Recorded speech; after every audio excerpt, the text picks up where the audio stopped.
Bună tuturor, sunt Claudia. Acum o să vă arăt un pic cum este să intrați pe site-ul Povestea Kinder Surprise. Trebuie să introduceți data, trebuie să aveți peste 12 ani sau cu acordul unui părinte. Noi o să punem o dată fictivă 14.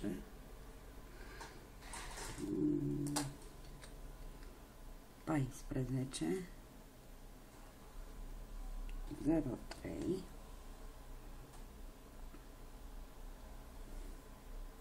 2000. Îi dăm OK și ne zice: trebuie să ai acordul părintelor ca să te poți distra în Kinder Panfa. Îi dăm OK. Wow! Este o lume magică.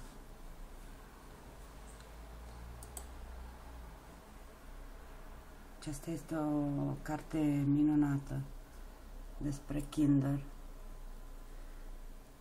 Dăm click aici. Wow! Aici.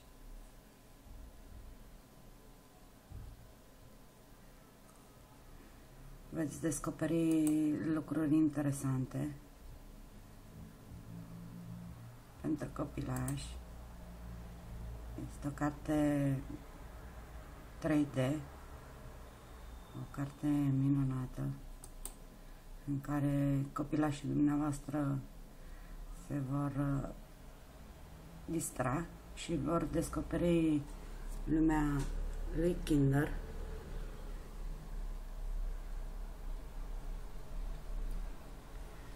Să revenim. Dăm pe albastru.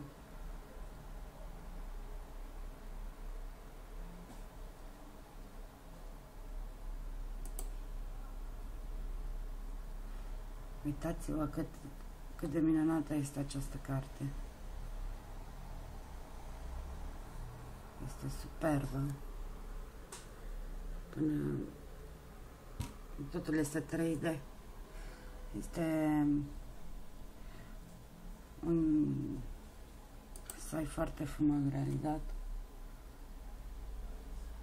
Bineînțeles, toate surprizele de la Kinder, lumea poveștilor.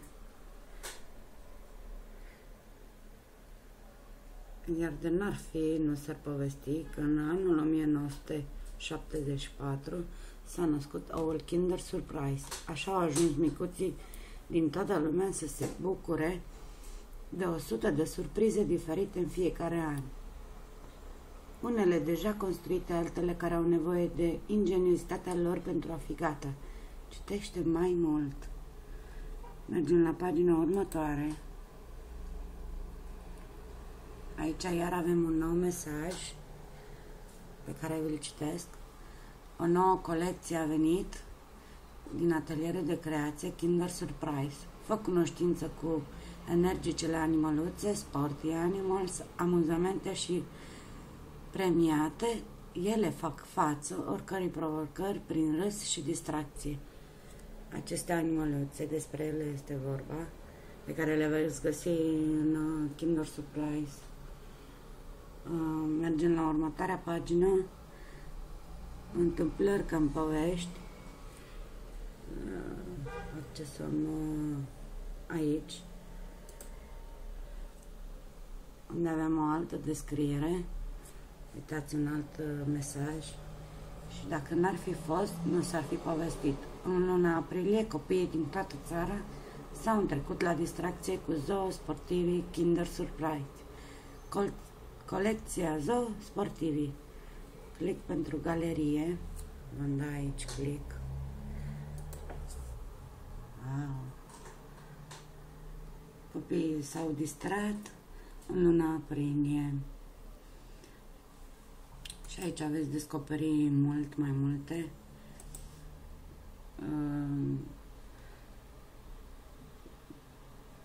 detalii despre această carte minunată, care este 3D, Un grup de astronauți curioși și aventurieri tocmai au aterizat pe o planetă necunoscută, care nu figurează pe hărțile stelare.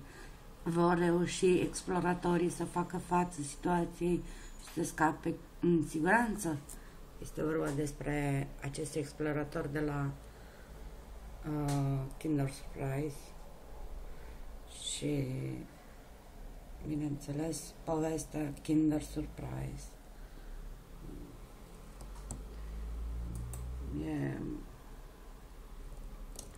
Am creat în ediție limitată Kinder Surprise pentru fetițe cu fundițe. Și aici veți descoperi singurei ceea ce trebuie să descoperiți. Doar pentru fetițe. Alege lumea ta. Magic Kinder. Aici e John Moore, Verity, Moticon. Deci aveți ce să vă distrați pe această pagină a lumii Kinder Surprise. Tot ce este să accesați această pagină și să vă distrați.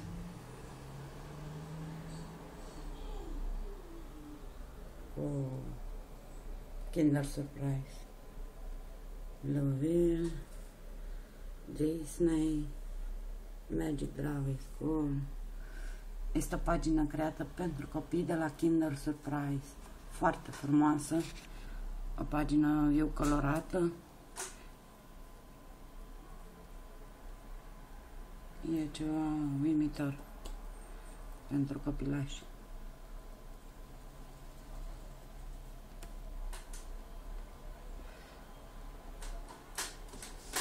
Plus că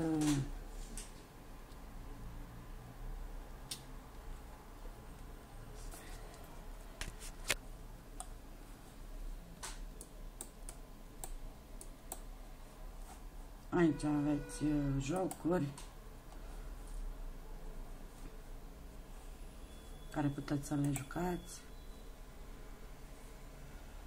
Este foarte Trendy Dolls, o pagină destul de creată, foarte frumos, o lume minunată a copiilor.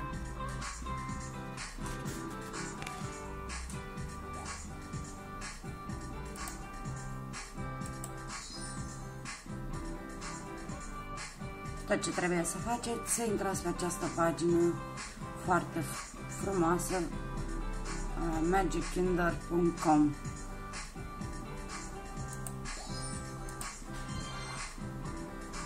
Aici trebuie doar să vă înregistrați.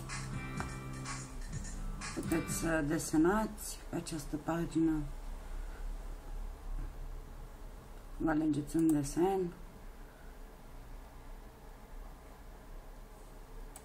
Noi am ales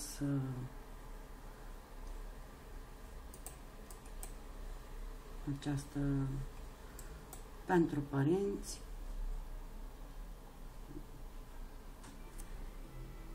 Timp de 40 de ani am însoțit fericata creșterilor milioane de copii din toată lumea. Am învățat să le cunoaștem nevoile și dorințele, voința de a se juca și de a născoci, confruntările care ajută să crească mari. Cunoașteți-vă bine copiii pentru ca aceștia să crească bine. Aceasta este tema care ne însoțește. Pe acest site găsiți informații, conținuturi și sfaturi pentru a vă ajuta în meseria de părinte.